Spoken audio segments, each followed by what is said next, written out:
A palavra pandemia tem a sua origem no grego, pela conjunção da palavra pan com a palavra demos, que nós conhecemos de outras conjunções, como demografia ou continente pan-americano, por exemplo. Há relatos de pandemias desde o período grego, sendo as mais conhecidas a peste negra, peste bubônica, na Idade Média, causada por uma bactéria, Yersinia pestis.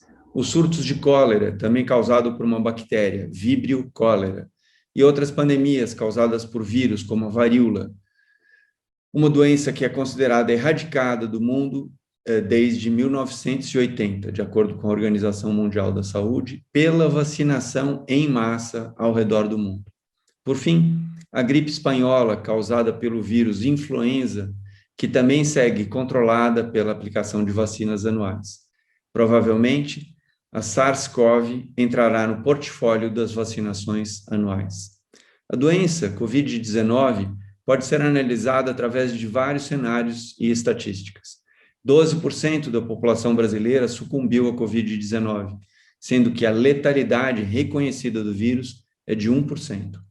Podemos nos perguntar o porquê dessa diferença.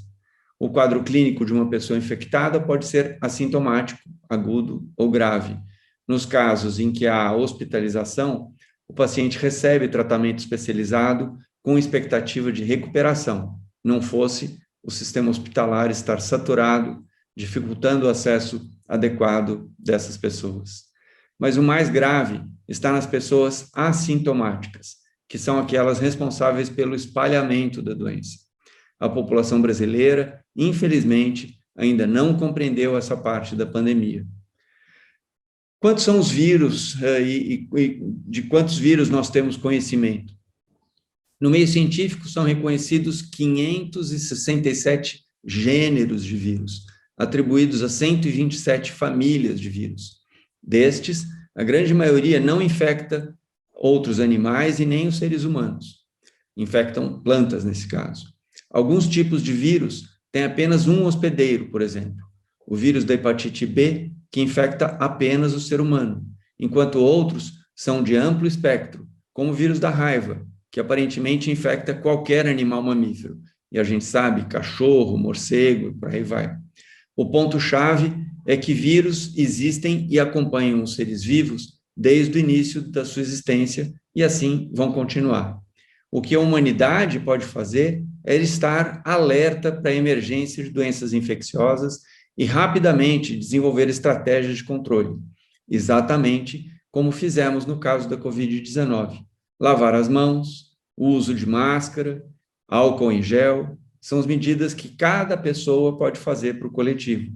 De outro lado, o avanço do conhecimento científico, desde a última pandemia, no início do século XX, há 100 anos atrás, permitiu que diversos tipos de vacinas fossem desenvolvidos, alguns usando tecnologias clássicas, como é o caso da Coronavac, e outros com tecnologias ultra recentes, como a da Pfizer, que é uma vacina baseada em RNA. Em menos de 400 anos, a humanidade saiu da condição sem vacina, em que viveu por mais de 10 mil anos, para uma situação onde temos múltiplas tecnologias vacinais, permitindo o controle de várias doenças que no passado dizimaram sociedades inteiras, como diversas tribos e populações indígenas no nosso país. Hoje, existem pelo menos 24 doenças humanas para as quais temos vacinas autorizadas para aplicação em seres humanos. Sem dúvida, milhares de vidas são salvas e a qualidade de vida é preservada pela simples aplicação de vacinas que estimulam o nosso sistema imunológico, impedindo o vírus ou bactéria de se multiplicarem em nosso organismo. A poliomielite é um ótimo exemplo disso. Por fim, quantas pandemias? Dependendo da fonte, há relatos que a humanidade passou por 5, talvez 10 pandemias ao longo da sua história. Contudo, o uso desse termo se confunde com epidemia, cuja distribuição do surto da doença é bem mais localizada.